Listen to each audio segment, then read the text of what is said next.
What's going on, ladies and gentlemen? It's the Chinnist. Today is November 28th, Wednesday, New Comic Book Day. I have my haul here of 27 with 24 different titles. I threw up my Midtown order I put in last week on the left-hand side as well.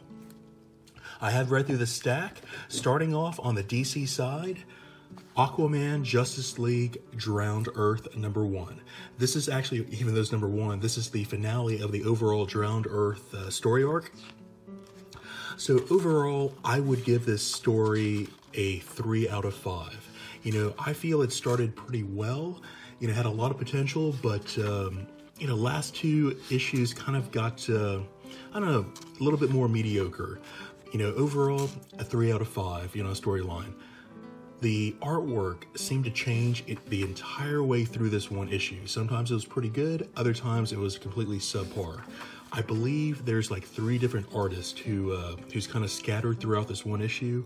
Man, you could really tell, you know, artist to artist, and you know, just did not help out with the storyline, you know, flow. So yeah, I would say check it out in trade. You know, just try to collect it all, read it all the way through for yourself. You know, a 3 out of 5 in the storyline, in my opinion. Drowned Earth. The Flash, #59. So bringing the various forces together, you know, we already knew about the Speed Force. Now we have the Still Force, Sage Force, and the Strong Force as well. So what they're doing here is kind of like a Jeff Johns, what he did with the Green Lantern Corps, to where he kind of retconned what the, you know, how the powers work and what they were.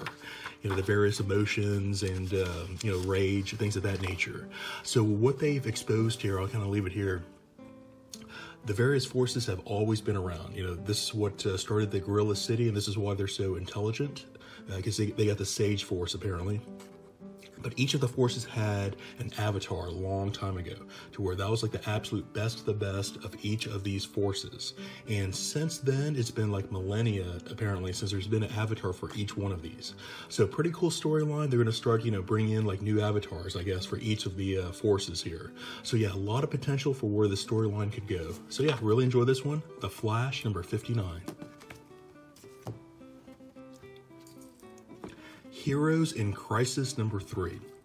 That #1 a little bit slow for me, but #2 really caught on. You know, I really enjoy the storyline so far. So I enjoy how they were trying to tell the storyline. There's a lot of jumping around in time, and you have a lot of the video confessions. You know, kind of giving you a little bit more insight as to, you know, both the characters themselves as well as the storyline of what's going on. So yeah, really enjoyed, and you also got to see these gold masks. You know, what these gold masks are, and basically while you're in Sanctuary, there's a few public areas, and if you don't want anyone knowing who you are, you wear these gold masks, you know, while you're there, to give you, you know, complete privacy, you know, complete anonymity while you're there. So yeah, pretty cool storyline overall, and, you know, a lot of things kind of point towards Booster Gold and Harley Quinn as far as, you know, killing all these superheroes here. So yeah, enjoy the storyline so far. Heroes in Crisis. Picked up a few cover grabs this week, so here's one of them. This is Wonder Woman #59, Jenny Frison. Again, not really reading through the storyline, don't really know what's going on, but yeah, enjoy that art. Another cover grab for me, Batman #26, and I'm aware that there's quite a few of y'all who watch my videos who really enjoy Batman Beyond, one of the best titles that y'all feel out there. So I am going to be picking this one up in trade. I think I'll try to get like first 3 volumes, going to read them all together. But yeah, Batman Beyond #26. So this is the current line Joker who's in the future. So yeah, I thought the artwork was pretty cool in this one as well. So yeah, Batman #26. Next up, Death of Old Man Logan. So really enjoyed Old Man Logan so far. Read through, you know, volume #1. I picked up volume #2, kind of read through here and there, kind of know what the storyline was. So picked up a few of the variant incentives as well. Got 2 of the same. Put one in the spec box, put one on my PC. But yeah, don't know who this artist was, but it said Superlog was listed here. Kind of the Japanese type of artwork that I enjoy. Don't know who he's fighting. Like it's like this, you know, snowman pile here. Not part of the storyline, so don't know what's going on there. But like the artwork nonetheless. So the storyline here, so I've read through volume number 1 and 2. Volume number 2, kind of here and there, some of the key issues picked up, but I kind of know what the storyline was. And what you have here was the very end of the last volume where he fought and defeated Maestro. In order for him to defeat Maestro, he had to take some of the Regenics. Kind of screwed up his mutant power to where now he only has about 12 more months to live. So he has his verdict here, and he has his list of people who he was going to kill here on Earth 616 to where his reality never happened. So he's finally here. He has 12 more months to live, so he's on his list to go kill those people. So enjoy the storyline so far. The artwork from time to time I did not enjoy. Sometimes the artwork was pretty high up there, other times it was not. This one page here where Glob is somewhat caught, looking at porn is what it seems like by Forge. They have a little conversation about it. Man, I thought it was hilarious, man. I laughed pretty hard when I read through this one here. But yeah, Old Man Logan, a lot of characters kind of brought into it. Again, artwork is not up there for me. I feel this artwork is a little bit subpar, for such a, great character here. But yeah, Death of Old Man Logan, man, here it comes. Part of a number 1 of a 12-part issue here. Right, another number 1, Riri Williams Ironheart. So this is not her first appearance, obviously, but this is her first solo title that she's had. So the first one was she was introduced as Iron Man in the first Bendis series, and of course Tony Stark came back, so he became Iron Man again. So this is her first solo series, and I was also able to pick up a variant incentive. This was by Luciano Pacheco, if I may have mispronounced that, but yeah, really enjoy this one artwork here. So I think this one was listed for maybe $10 on Midtown, if I recall that one correctly. Haven't checked out eBay, but yeah, happy to pick it up. So overall, I really enjoy this character. When she came out in the last Iron Man series, issues number 1 through 9 I thought were pretty good, and it kind of like fell off after that. So, I quit reading her. I enjoy the character. I love her in Champions. I really enjoy her interaction with the team. I enjoy the character, but overall, not enough for me to pick up her in a solo series. I really enjoy her as part of the Champions, another relaunch here, but overall, solo, not so much. So happy to pick up a number 1. Don't expect to pick up a number 2 on, but overall, this one storyline was pretty good. Storyline to kick off this one series, I felt was maybe 3.5 out of 5. Artwork was pretty high up there. I would give this one maybe a 3.75, maybe a 4 out of 5. So yeah, Ironheart number 1. Uncanny XMen number 3. So this went to a weekly outlet now, going up to the first 10 issues, if I recall that one correctly now. So yeah, pretty good so far. Issue number 1, I was a little bit disappointed, but issue number 2 kind of started to pick up and really started grabbing hold of the storyline there. Dialogue's pretty good. Again, the artwork, and I know I'm complaining about the artwork a lot this one week, but man, some of this artwork from time to time was, man, really, really subpar in my opinion. But again, storyline was there for me. Legion came back, really enjoy that one character, and you kind of get a little bit more backstory as to Legion's involvement with multiple men here. So yeah, overall, really enjoy this, the Uncanny XMen as they brought him back now. I was a little disappointed with number 1, but it's really picked up as issue number 3. Again, a weekly release now, up to issue number 10. So yeah. Fantastic Four number 4. So a title I typically do not pick up. This was an introduction of a new team here called the Fantastics. So I did read through this one. I really enjoyed the storyline overall. I enjoyed the artwork as well. I feel there's a lot of people who complain if it's a little bit too cartoony, but I have no issue with that whatsoever. But yeah, here's a new introduction, the first appearance of this brand new team, the Fantastics. I enjoyed them so far. They had this little battle here, and they are actually joined by the actual Fantastic Four team, or I guess what you'd say some of them.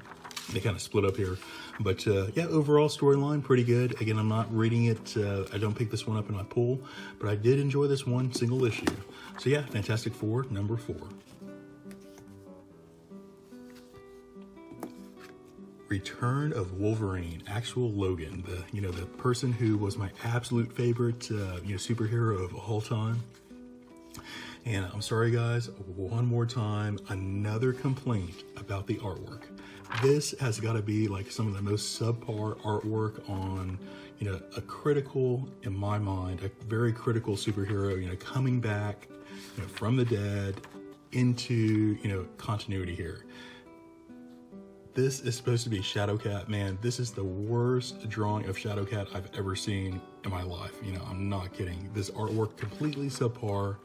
Storyline, however, decent. I expected a little bit more. I feel maybe if the artwork was a little bit better, may have uplifted the storyline a bit. But here you're about to find Wolverine, Logan, going against some of the X-Men here. So yeah, pretty cool stuff. It's like Logan Future talking to himself. Of course, he's lost his memory, so he's kind of acting out of turn. But yeah, pretty cool how he's able to kind of predict and fight the X-Men, with his knowledge of them over time. So yeah, Return of Wolverine, number 3. Star Wars Darth Vader. This is issue number 24. I believe there's only one more issue left, and that's the end of this one volume 2 series. Excellent series so far. So this current story arc is kind of focusing on his base out in Mustafar. The Palpatine gave him an entire planet to do with whatever he wanted to go do. So he, of course, built his fortress there using the mask of Monin. So this mask apparently, channels the previous user, and the previous user used the fortress to open up a portal in the Force. So he resurrected himself against Vader here. So yeah, so while that's happening, Vader's also fighting the Mustafarians who are trying to, drive off the Empire. Man, great artwork to go along with it. Vader pulls this deal to where he's down in the lava and he's using the Force, like a Force bubble, to keep the lava out, so it doesn't kill him. So very cool stuff, man. Vader is complete badass, man. Awesome. So yeah, Darth Vader, number 24. Picked up Daredevil number 612. So this is the final issue of the story arc. In this one issue, Daredevil was to die. I read through it. I picked it up just because it was the final. And you had this beautiful black and red. So both my LCSs, man, every single issue they picked up had tick marks all over it. This was like the only clean copy I could find at both LCSs. So happy to pick up this one clean copy. I read through, I won't spoil what happens, but pretty cool issue here. If you're a Daredevil fan, pretty cool issue. Another series is coming up here pretty soon, I think like next month, with the new Daredevil, kind of kicking off. So yeah. Another cover grab. This was a J. Scott Campbell, Black Cat, Amazing Spider-Man, number 10. So yeah, really love the way that he drew Black Cat here on this one. J. Scott Campbell has been hit or miss here, recently, but I think this was a hit in my mind. Picked up another variant incentive. This was by Nicoletta Baldari, and I'm sure I slaughtered that name. But Marvel Action, Spider-Man, this was really geared towards kids. Artwork, kind of that cartoony type of artwork. Storyline was pretty good, but really geared towards teens. But a good introduction to Spider-Man for the teen side, kind of introducing the multiverse type of characters. So yeah, this was going for about $10 in Midtown. Old Man Hawkeye. So yeah, really enjoy this, the Old Man world in its entirety, so far. The two characters they've kind of really focused on so far. So here you have Zemo, who, exposed in the last issue was kind of the mastermind as far as what Clint kind of went through in the past and why he's on this rampage mission right before he loses his sight. So a little bit of a reveal with Zemo here in the future and, what he's become. But Bart was out here to come kill Zemo. So, won't tell you what happens, but a little bit of a twist there at the end. So yeah, Old Man Hawkeye, number 11. I think this is only one more issue to go at number 12, I believe. So comment down below if y'all know. All right, moving on to Image, we have a new number 1, The Warning. I was a little bit on the fence on this one. You know, the solicit read pretty well, but I really wanted to pick up number 1 before I actually subscribed to this one. So I would say the artwork overall was kind of a hit or miss for me. So there's times to where the artwork was very detailed, you know, like you may have here on this this bee. But a lot of the faces had like that computer rendering, like sketch skin type of, you know, like the real easy type of computer art. So, you know, not too thrilled about some of the artwork here, you know. It goes well with the storyline from time to time. Like this artwork here looks very good. So overall, the storyline. So you have this one character that they're kind of promoting here, Special Forces. Another doctor who has like her kind of a little separate storyline here. Kind of introducing her here. Overall, this is going to be like an alien invasion type of storyline. You have a planet who is apparently on its way to Earth. There's some sort of anomaly that is, you know, it started out the size of a grain of rice, and it started to grow and grow and grow. So the government's trying to figure out what's going on, but there's a lot of speculation that there's alien invasion coming in. So yeah, overall, pretty cool. I really want to thumb through that number 2 before I actually, you know, pick it up. But intriguing to start off with. The warning.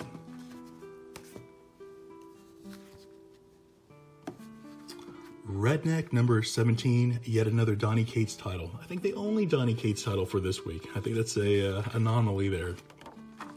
So overall, this is a vampire wedding. So 2018 was like the year of weddings, you know, for some reason. So yet another wedding, but this is pretty cool. You know, I like the insight as far as the vampire rituals that occur in order for vampires to get married. Very cool stuff, man. I really enjoy this modern take of vampires, you know, that Donny Cates has put in there, you know, with this little sarcasm that he does here for the humor side of things. Man, really enjoy that writer. So yeah, again, the rituals that they go through, man, pretty cool stuff. So yeah, check this one out. Redneck number 17. Die, Die, Die. Love this title. Apparently this title was not for everyone because not everyone seemed to enjoy the first number 1 or 2 that kind of came out. But man, I really enjoy this one. Extremely heavy, oversaturated with violence, sex, and action fighting, man. A lot of gruesome type of stuff in here, man. Really enjoy it. So you have these this Asian brother. I think he was a twin of like 6 brothers or 4 brothers. And as the issue goes on, they introduce the brothers, and each brother is a better agent and fighter than the next. And I think this is the oldest brother. This is the very last brother, the complete badass. So yeah, he's getting involved in the action. Pretty cool stuff. Enjoy this one overall. Again, like the sex and violence that's in here, the oversaturated sex and violence. Great stuff, man. Right up my alley. So yeah, Die, Die, Die. Got one from Aftershock, Beyonders number 4. Another title I really look forward to every time they put this one out now. So overall, this is like a combining all the conspiracy theories that have been out there, a lot of historical items that don't have any explanation as to why they're around or who kind of, you know, created them. This is kind of like trying to tie in everything all together, man. Very, very cool stuff. There's quite a few places that these 2 main characters are venturing to where they find there's like actual pictures of them, you know, in various places, just like this. And like this crypt has been here for like, you know, hundreds of thousands of years. And here's, you know, obvious picture of them kind of like finding this as if this was their destiny, or like this, you know, puzzle was all put together, you know, thousands of years ago just for them. So yeah, very cool stuff. Really enjoy this one. Beyonders number 4.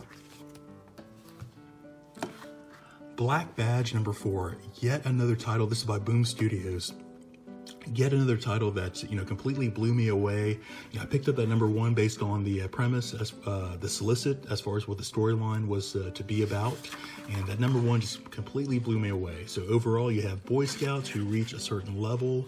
You know, once they become elite Boy Scouts, they go into other government military training to become secret spies and, you know, other things, which the Black Badge is kind of centered around. However, towards the end of this issue, you find out that there's actually other categories of badges, and kind of show you some of those. And the storyline's kind of unfolding to where they're about to all go on this island, and the various types of badges here. You have a blue badge, white badge, each kind of like catering towards like different, techniques and skills. Pink badge and the black badge that we already know. They're about to go in this competition on this one island, against the various groups. Very cool stuff. Really looking forward to that number 5. So yeah, black badge number 4. Got one from Black Crown, House Amuck. This is number 3. So that number 1 started out to where it seemed like you had this, just this crazy family who's raising their 2 daughters who apparently have boys' names. I think they actually may be boys. To go around, they seem to be like serial killers. This one starts a little bit of a plot twist to where, they explain to where these parents are not actually serial killers. They're actually killing like these other monsters who are coming into our reality. It's like another realm coming into our world, and these are the people that they're killing.